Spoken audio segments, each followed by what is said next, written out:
Hey guys, I want to welcome you to the weekly Wednesday for the Financial Freedom newsletter, where every week, every Wednesday, we delve into something inspirational, motivational, something excerpt taken from the Financial Freedom weekly newsletter. Wherever you are, if you're listening on Spotify, on iTunes, Google, be sure to click the like, subscribe, share, comment. And without ado, let's get into the show. Welcome everybody to this week's podcast episode for the Financial Freedom podcast. I'm your host, Dr. Christopher Liu. And as you know, I talk about 4 different types of freedom: time, financial, location, health freedom.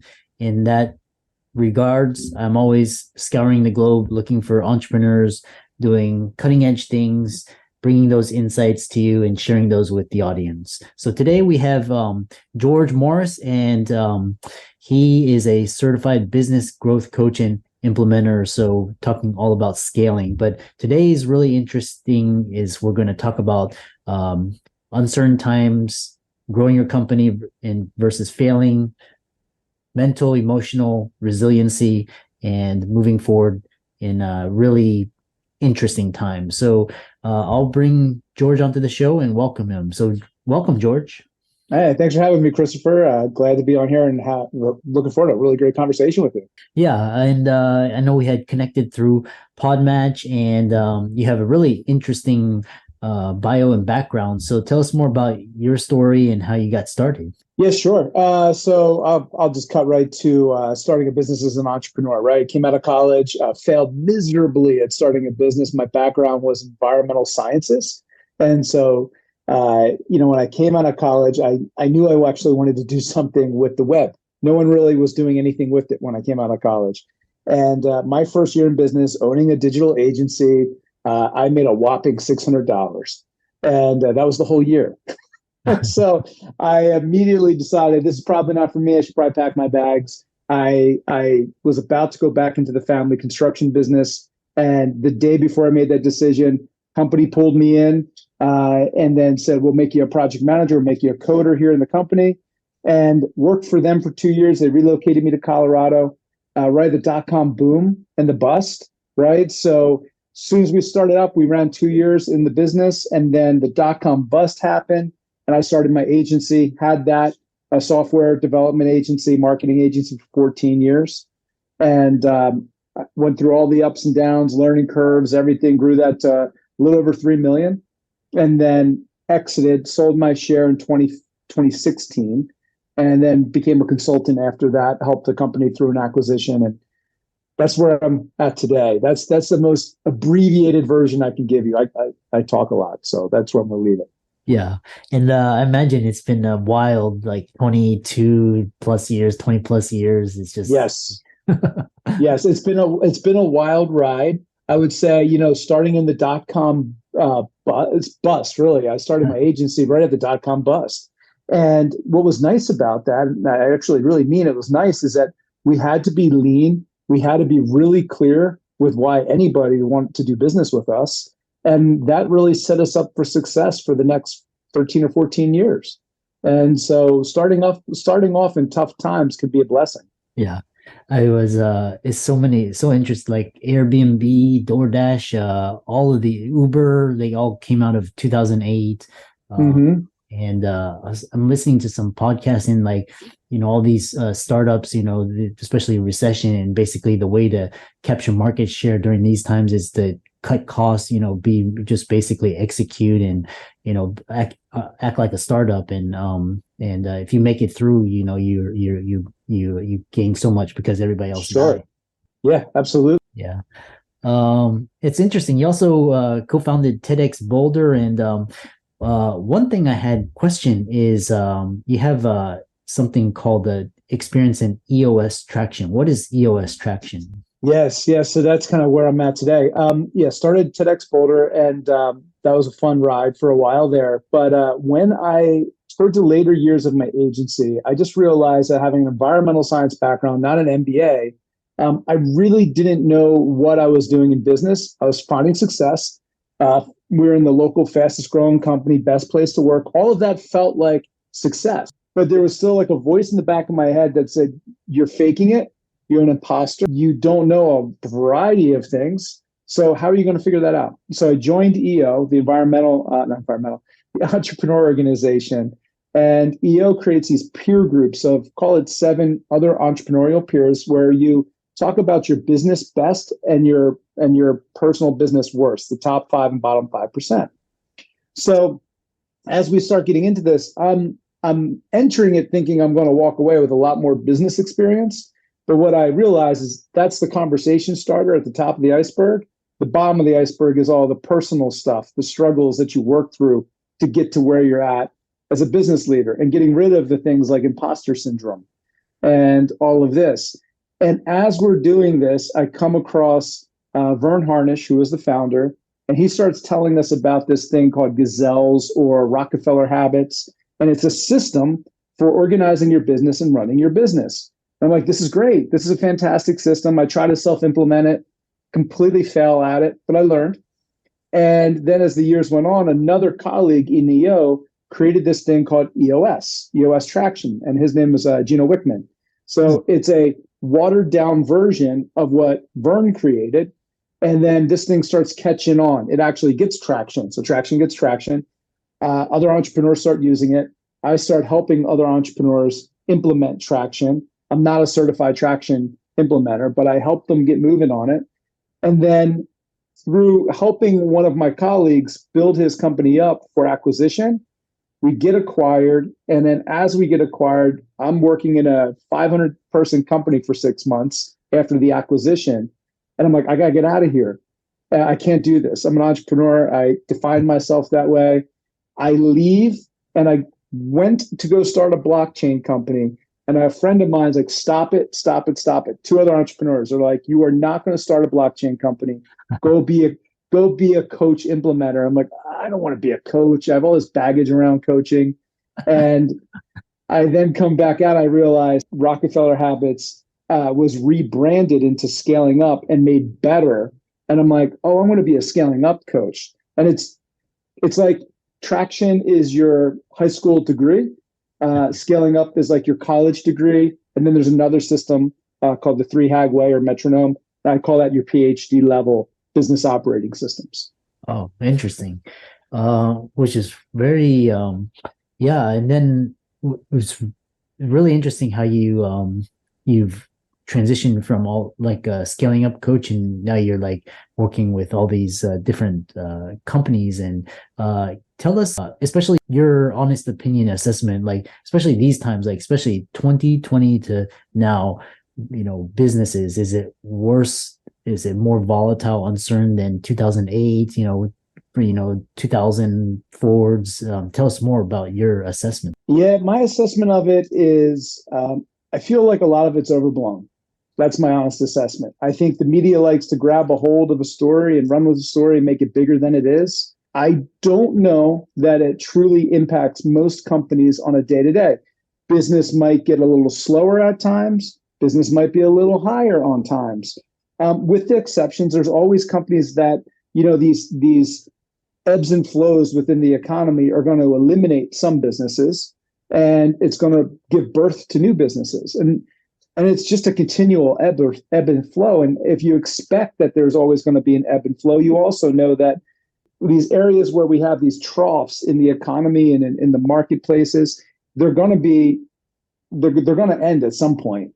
So it's only temporary. And if you can have the resiliency to get through that temporary state, you can thrive, right? And I actually would reframe it as resiliency is part of it. But what I think about is like Nassim Taleb's idea of anti-fragile, right?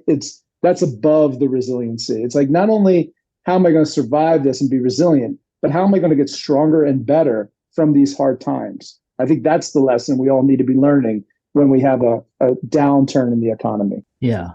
And from your experience, why do companies fail during uncertain times? There's a myriad of ways, but I think one of the surest ways is to go into a survival mindset and be risk adverse and have more of a contractive view. I think there's plenty of evidence out there from MIT, Harvard Business Review, and others, Forbes. I've read lots of articles that would tell you that the businesses that succeeded in these downturns were the ones that were actually a little more risk taking, doing so with a very clear ROI. They knew what the risk was, and they expanded during these times. They were the ones that benefited when it came back around. And to me, it's easy to go into a mindset of let's be protective, let's not spend money, let's really be restrictive on who we're hiring. And that's easy to do. You can do that. I just think when you come out of the curve, you're probably going to be weaker for it if you have competitors that are being aggressive in those times. Yeah, it's kind of this fine line between you don't want to overdo it and then crash, and right. Versus like just play it safe and not take advantage of that opportunity. Be strategic. Yeah, exactly. A lot of the entrepreneurs, a lot of them, they're successful, they're well established. They admire your, the hustle and the growth. But there's another side to entrepreneurship, especially mental health. And I know you have a lot to speak about that. So tell us, yes. Tell us about that. Yeah. So just speaking to that from the perspective of the entrepreneur, it's being an entrepreneur can be lonely, right? Because if you don't know a lot of other entrepreneurs that you're talking to on a regular basis, there are things that you go through as an entrepreneur that almost seem bipolar, right? Like when you're experiencing hard times and you're interacting with your team, you're supposed to be cheerful, positive, and hey, we can do this. That's what society tells you we're supposed to be, right? So you get this mixed message like, this is actually a really difficult time, and I'm a little down about it, but I'm going to need to put on this face that all is okay and that we're going to get through this. It's like, wow, that's really setting yourself to be schizophrenic. And I feel like as an entrepreneur, the more that you can talk about these things with other peers that are in the space with you through organizations like Vistage or EO or whatever it may be, you're going to be better off to get through these hard times. And in fact, I actually have a tool that I developed that I encourage people to use if they're entrepreneurs, if they can find a buddy or two. And I call it the Wheel of Growth and Needs. And so you can go to the website, go to gmorris.com/wheel, and you can download this PDF. And what it does is it looks at Maslow's hierarchy of needs, right? So we talk about Maslow's hierarchy, and are you a 0 or a 10 on any one of these? Let's see, there's 24 dimensions. And when you draw out the whole wheel, you can see, is your life expansive or contractive? And when you compare that month over month and have a conversation with a colleague, you can talk about like, how are you doing from an emotional perspective, a mental perspective, a physical perspective, and also a higher transcendental like attainment perspective. So we look at the full entrepreneur and see how they're doing. Yeah. And then you talk about, for example, with entrepreneurs, especially vulnerability and the role that love, empathy, and listening, how do these soft skills interplay in entrepreneurship? That's a great question. One of the things I do is I'll do a DISC profile. Have you ever done a DISC profile? That's the one where it's like you have your assessment, weaknesses, threats, and your potential opportunities, and you have to. Yeah, that would be more of that's a SWOT. So with a DISC, a DISC is looking at how you look at the world, right? So it's one of these assessments, and then what you're doing with that assessment is you're looking at, okay, if I thin slice you and I say, how do you look at the world? I'm going to rank you from a D, an I, an S, and a C. The D is dominance, the I is influence, the S is steadiness, and the C is conscientiousness. And so the D and the I's, the people who are high D and I's, they lead by telling others what to do. And they're very quick moving, fast moving, very assertive. They also, as an Achilles heel to that, tend not to be the best listeners. They don't ask the best questions.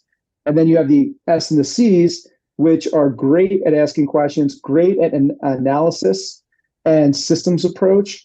But they're also a little slower to get moving. They're a little slower to take action. They're a little more quiet. So when you give a DISC assessment, you look at it from a DISC perspective, you can understand the person's mental models a little bit more. Mm-hmm. And when you understand the mental model, you can also see where there's a potential weakness in the sense of this is going to be a stressor for that person.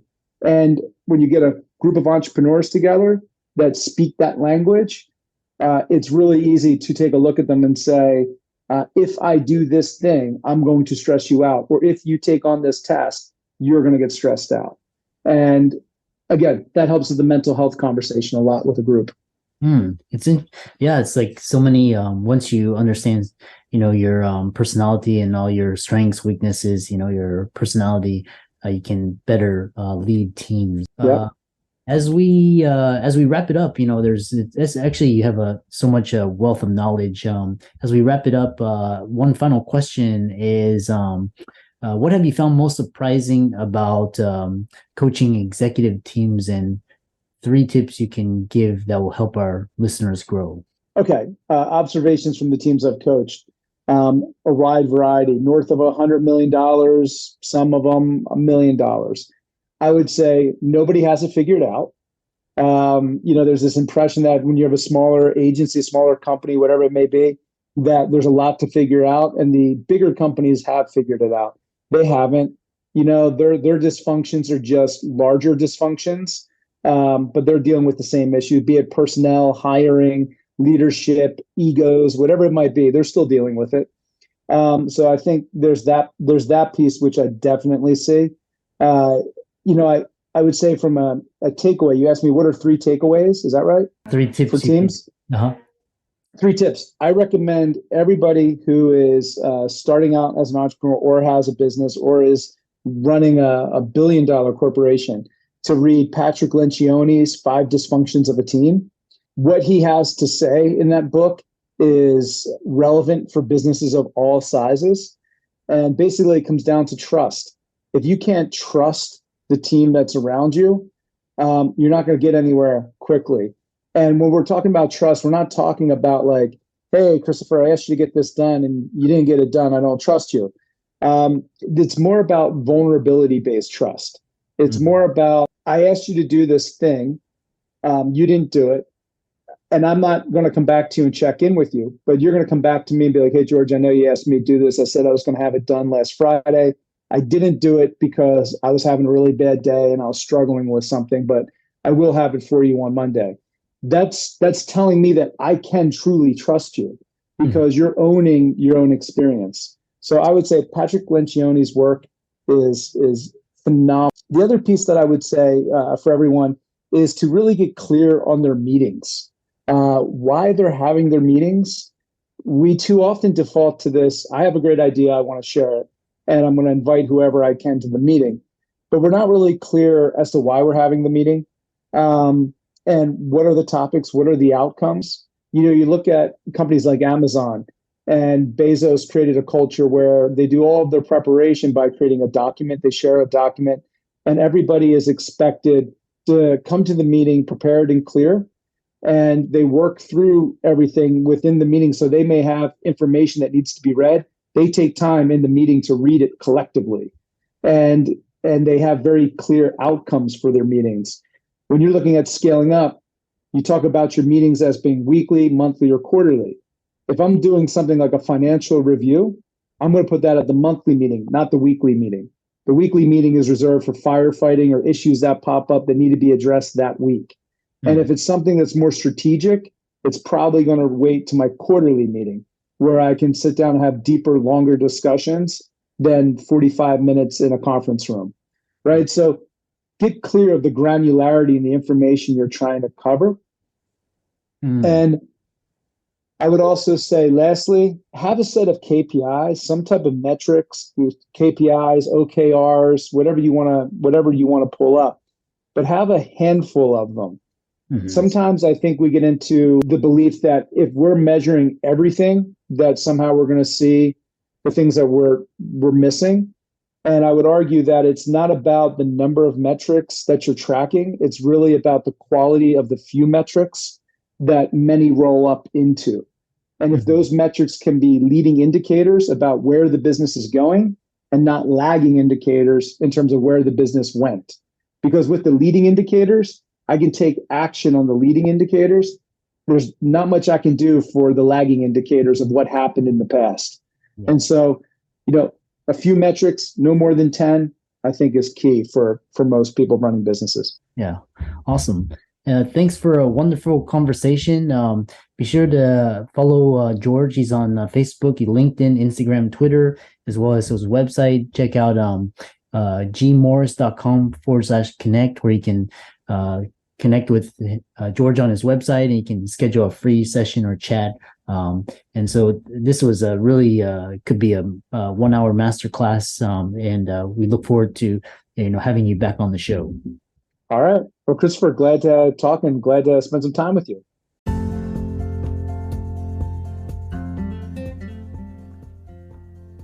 I hope you really enjoyed that wonderful, inspirational, motivational piece. Again, wherever you are listening, if you liked it, be sure to like, comment, share, subscribe. We're on everywhere: Spotify, iTunes, Google, Amazon, Audible. And without much ado, be sure to thank this show's sponsors, and we'll see you next week.